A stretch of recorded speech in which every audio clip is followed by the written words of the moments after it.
A Associação Tocando em Frente tem o canal do Clube do Livro. Aqui você encontrará diversos títulos com acesso gratuito. Inscreva-se já e compartilhe. Seja bem-vindo e boa leitura!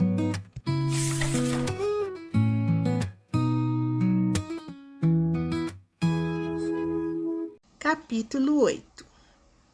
Anos mais tarde, escrevi uma crônica sobre violência doméstica e convidaram-me para um programa da manhã.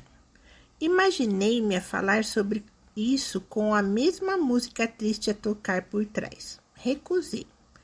Nunca quis escrever um livro sobre violência doméstica. Preferi escrever uma ficção onde não existisse nenhum tipo de brutalidade. Meu psicanalista, porém, tentava convencer-me a escrever sobre os meus traumas. Eu insistia em como isso seria importante para mim. Na altura, li uma frase de Hemingway que parecia um aviso e um convite.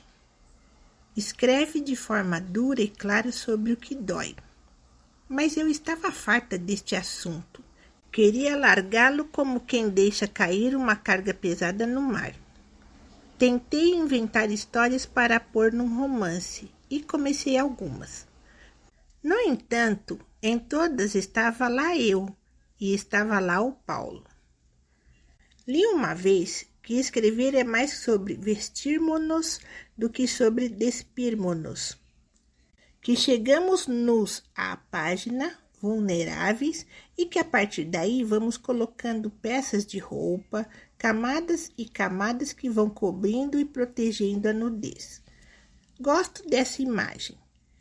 Era o que planeava fazer, mas em todas as tentativas acabei por não proteger a minha fragilidade, apenas a disfarçava, e o que escrevi era artificial e postiço. Por isso, decidi escrever sobre a realidade e sobre o passado, para tentar fechar de forma dura e clara o que dói. Capítulo 9. Detestava o mundo que apenas pertencia a ele e os dois, aquele mundo onde eu não tinha lugar. Brincava sozinha no quarto, fechada. Lá de fora, tudo poderia surgir. Era do silêncio que apareciam os gritos imprevisíveis e desgovernados. Acontecia sobretudo à noite. As discussões obedeciam a um ritmo quase sempre idêntico. Havia um primeiro berro como um primeiro trovão. Depois escalava. As portas batiam, às vezes ouvia-se o barulho de vidro a partir. O tom de voz grave dele sobrepunha-se ao tom baixo e afônico da minha mãe. E iam num crescendo até que ela, impelida por um arroubo momentâneo, abandonava a postura condoída que assumia a maior parte do tempo e afrontava-o com veemência. Havia ocasiões em que esta tomada de posição ajudava a refrear o meu padrasto. Na maior parte das vezes, porém, instigava-o e aumentava a escala da violência. Eu ficava atenta ao que passava por lá da porta, incapaz de me concentrar no que fazia antes, estivesse a ver um filme, a ler um livro ou a fazer um desenho. Sustinha a respiração, faltava-me o ar, temia pelo desfecho do conflito. Fui aprendendo a sossegar-me, a saber esperar até que tudo acabasse. Como se aquela não fosse a minha casa e a minha família, mas antes um acontecimento externo a mim. Atormentava-me que os acessos de ira de Paulo conseguissem estragar por completo as minhas noites e os meus dias, que interferissem no meu sossego, que nada daquilo fosse decidido por mim. Mas tinha de assistir a tudo, porque era a minha casa e na minha casa as coisas eram assim. Pensava nas outras casas, nas casas dos meus amigos. Se as brincadeiras seriam assim interrompidas, se também eles se colocavam à porta, a tentarem antecipar o colapso do mundo que conheciam. A única certeza que eu tinha era de que aquilo não estava certo. Eles não me transmitiam isso, mas eu entendia por mim o que estava bem ou terrivelmente mal. Às vezes o segredo é ignorar, mas, na altura, o que me ajudava era reparar nos detalhes. Se repararmos só numa sobrancelha, tudo o resto se desvanece. Eu fazia isso muitas vezes, concentrava-me só na sobrancelha dele. Grossa e negra no meio de um rosto sem pelos, era quase uma salvação, uma gaivota, para cima e para baixo. Eu já sabia que não adiantava ir à varanda tentar que alguém acudisse. Quando vinha a polícia, e veio algumas vezes, não adiantava. Quando contava a alguém, não adiantava. Quando implorava minha mãe para que fôssemos embora, não adiantava. Com os primeiros gritos da noite vinha o susto. Depois habituava-me como à música alta de uma discoteca. Era então que eu aparecia de pijama e ficava a ver uma peça de teatro pela ombreira da porta. Eles, os atores, pareciam não querer plateia. Mandavam-me embora para poderem ficar a sós. Queriam odiar-se a sós. Eu ficava com os pés presos, imóvel, em vigília. Só aos poucos me fui apercebendo da dor, porque tem de se experimentar em muito tempo e calada e só. Deixar a dor chegar devagar, senti-la claramente nas insônias. E então o corpo era pouco mais do que medo. As pernas não tremiam, ficavam paradas, mas tensas, como se o corpo todo planeasse de forma inconsciente reagir rapidamente. Saltar da cama e fugir, ou saltar da cama e socorrer a minha mãe. O corpo não sabia o que podia acontecer, mas de noite, em vez de descansar, parecia preparar-se para agir de forma decisiva, como se estivesse mais acordado de noite do que de dia. Uma mãe deitada no chão, uma dor que ninguém deveria conhecer. A minha mãe deitada no chão era o fim do mundo. Uma vez, cheguei a correr para ver se ela respirava, como uma mãe faz a um recém-nascido no berço. Vivia a desejar que chegasse amanhã. Amanhã remetia para um recomeço. Mas com amanhã vinha quase sempre a vergonha. Eu sentia tanta vergonha pelo que tinha visto e ouvido que não queria olhar para ninguém até o cotidiano dissolver o que se tinha passado.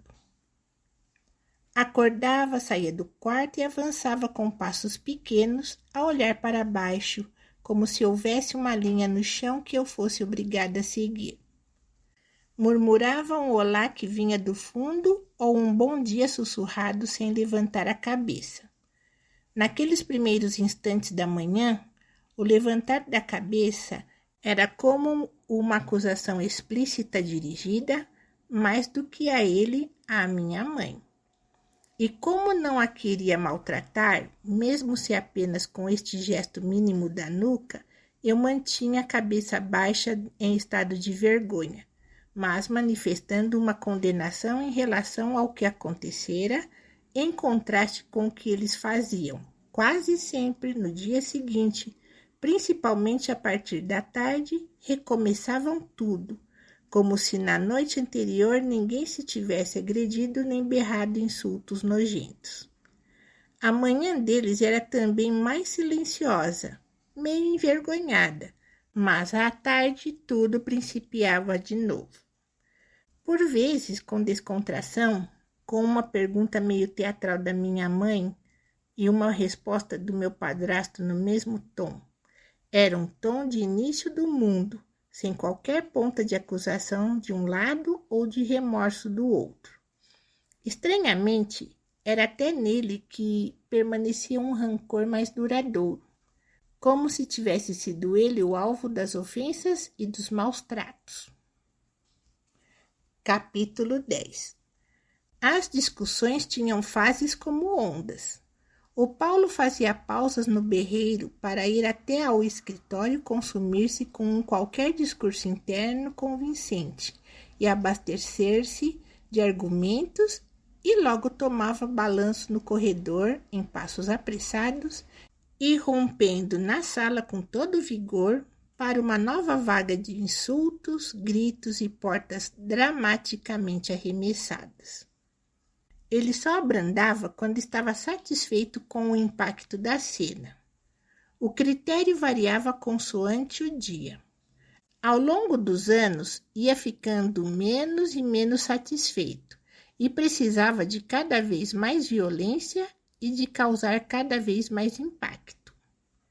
Se a discussão não fosse muito acirrada, acabava com ele no escritório de porta fechada.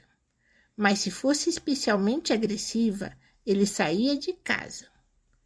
Nas discussões mais leves, insultava com os piores nomes que uma mulher pode ouvir.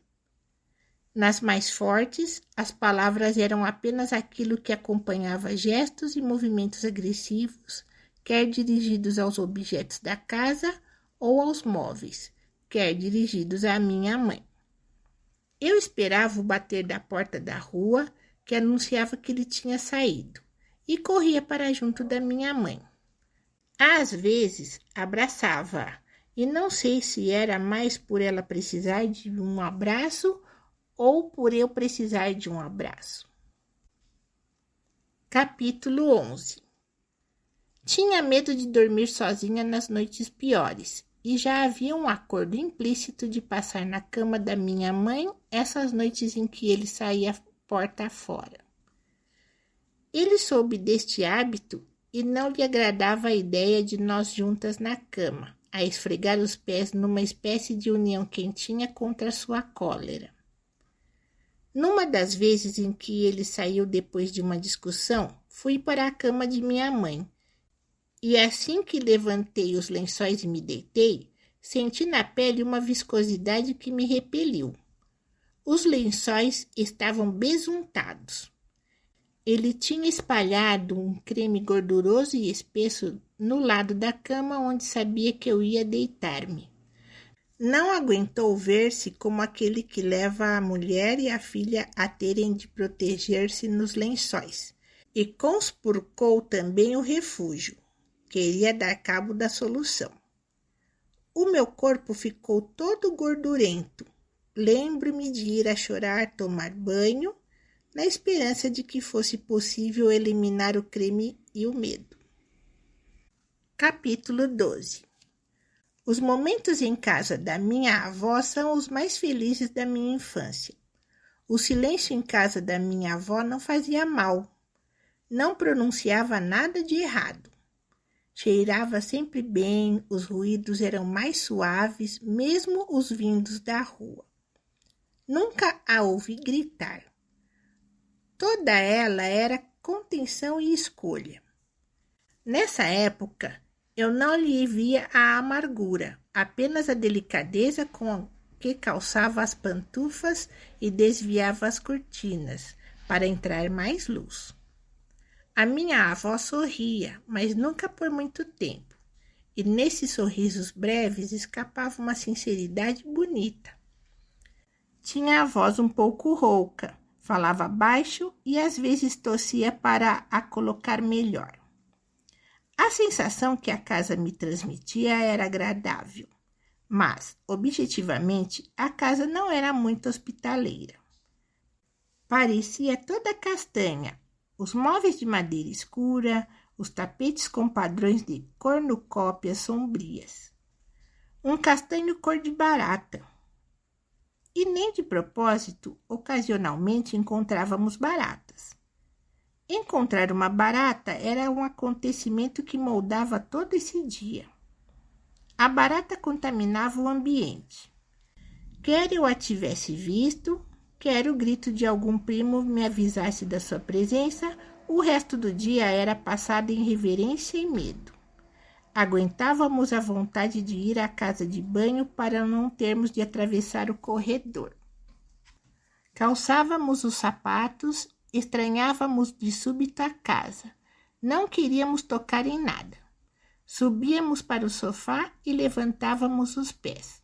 Às vezes, espreitávamos pela porta com assombro e víamos a nossa avó a matar a barata. Servia-se de um sapato ou da própria vassoura com a qual, segundos depois, varria o pequeno cadáver para a pá. A barata encolhia-se, e nós também. Encontrei muitas vezes baratas nos livros.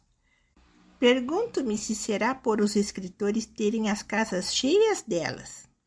Eu fujo de baratas na vida e nos livros, mas li maravilhada A Paixão segundo G.H. de Clarice Lispector. Apesar do meu nojo de baratas, não consegui abandonar a leitura. Ela desencadeou uma memória familiar. Lembrei-me de ver a minha avó a esmagar baratas ao fundo do corredor de casa dela e de sentir igualmente repulsa e fascínio. A dado momento no livro, a barata olha a narradora com olhos de noiva. E eu sinto que esse é exatamente o olhar das baratas. Há um momento em que a barata, debruçada sobre a própria cintura, olha a narradora de baixo para cima. E a mulher percebe que tem à frente dela o imundo do mundo. Isto era o que acontecia quando eu via a minha avó ao fundo do corredor. Ela varria o imundo do mundo. Era isto que eu sentia que ela fazia. Capítulo 13. Neste momento em que escrevo, todos os meus objetos estão em caixas de cartão, num novo espaço. Ter a vida toda dentro de caixotes não me desconcerta, porque eles sempre significaram um recomeço. As caixas no chão são a prova material e concreta de que se está a mudar. Ao mesmo tempo, ajudam-me a esquecer os motivos da mudança, porque exigem muito de mim. Antes de adormecer, em vez de pensar que estou a separar-me e no que isso representa, penso na forma como vou desfazer as caixas. E quando me encontro frente a elas, atarefada, faço o que tenho a fazer com as mãos e esqueço com a cabeça. Pensar nos objetos e na sua organização acalma-me. Colocá-los em caixas é aperceber-me deles, do espaço que ocupam e do que representam na minha biografia. Não tinha essa noção quando estava em simbiose com uma casa, mas nas caixas consigo perceber a sua dimensão tangível e afetiva. São o meu rasto, uma extensão de mim. São histórias pequenas ou enormes que trouxe comigo. Entendo agora que escrever é muito semelhante a desmontar essas caixas, a pegar outra vez nos objetos e a tentar encontrar uma nova prateleira para eles, um novo chão ou parede. Às vezes, na escrita, bloqueio, sem saber que caixa abrir primeiro. São todas necessárias. Há dias em que abro a de coisas volumosas, que parecem ocupar também mais espaço no pensamento. Noutros dias, abro as que contêm minúcias e objetos irrelevantes, exceto para mim. Por vezes, calha-me a caixa de recordações de infância. Outras, aquela onde estão burocracias, louças ou livros. À medida que vou agora abrindo as caixas, vou reorganizando meu mundo. E, enquanto escrevo, organizo estas memórias. Há episódios que são dolorosos de recordar, mas é fundamental fazê-lo. Caso contrário, continuarão a impor a sua presença no meu espaço. E uma memória violenta que não se destapou será sempre um assunto por resolver. Por mais difícil que seja escrever sobre estes acontecimentos de infância, e por mais doloroso que seja agora, após a minha separação, tentar encontrar um novo espaço para pôr os meus objetos, sinto que preciso de abrir e arrumar e abrir, sem parar até ao último objeto, até ao fim do livro. Capítulo 14. Quando eu tinha 17 anos, com a minha ajuda e depois de eu muito insistir, a minha mãe decidiu sair de casa. O barulho que a fita cola faz, agora, quando a estico, uma espécie de rasgão estridente, é o mesmo exato som inoportuno que aparecia de madrugada quando a minha mãe e eu montávamos à pressa caixas enquanto Paulo dormia. Lembro-me do medo provocado por aquele barulho, medo de que ele acordasse e nos visse a preparar a fuga. A ansiedade impedia-nos de coordenar os movimentos e a lógica. Era preciso pensar nas coisas mais importantes que deveriam ir logo primeiro.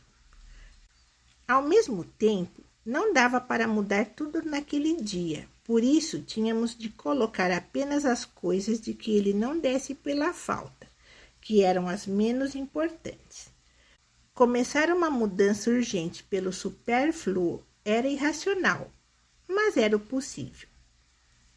Numa dessas tardes, encaixotávamos objetos a grande velocidade, tentando colocar o máximo de coisas nas caixas antes que ele chegasse, quando ele entrou subitamente em casa e nos apanhou em flagrante.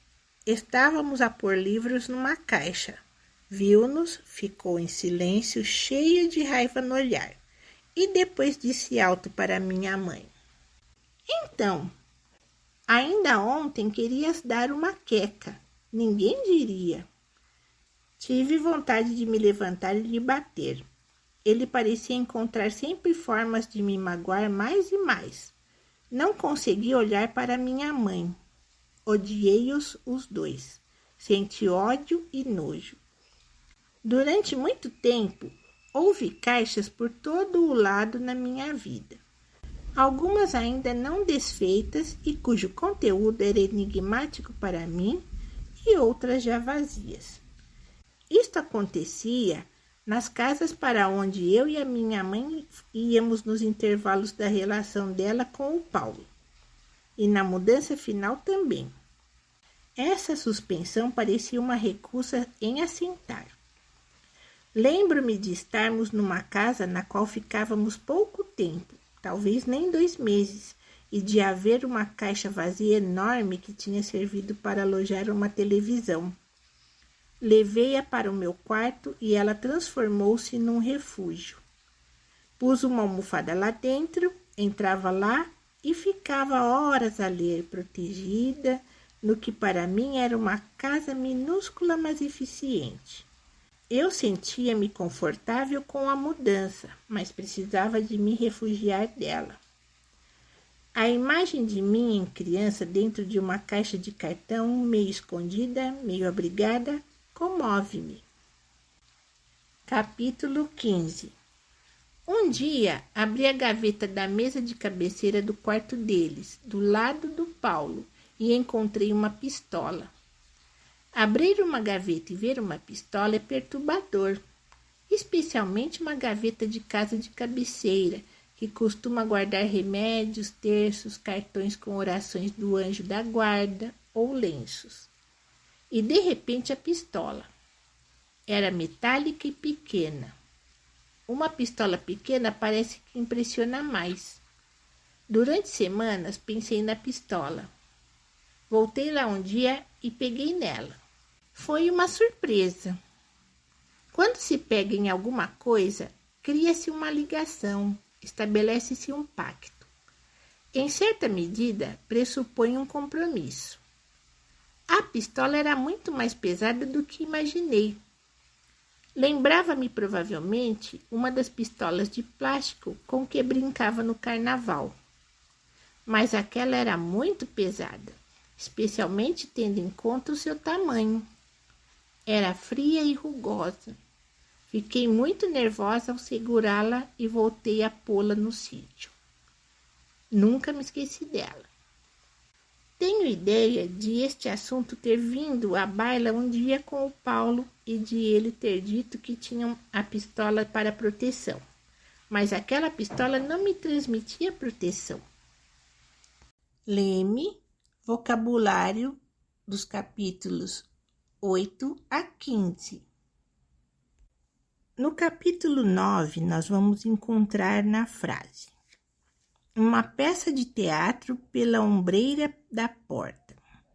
Ombreira da porta é uma espécie de uma laje ou uma peça de madeira que se coloca na parte inferior de uma porta, sobre o piso ao nível do chão ou ligeiramente acima dele. É uma soleira. No capítulo 11, nós vamos encontrar na frase: e conspurcou também o refúgio. Conspurcar é o mesmo que manchar, macular. No capítulo 12, vamos encontrar o seguinte: os móveis de madeira escura, os tapetes com padrões de cornucópias sombrias. Cornucópias são vasos que têm formas de chifres. No capítulo 14, encontramos o barulho que a fita cola faz agora quando a estico. Fita cola é o mesmo que fita adesiva. E na frase, ainda ontem querias dar uma queca.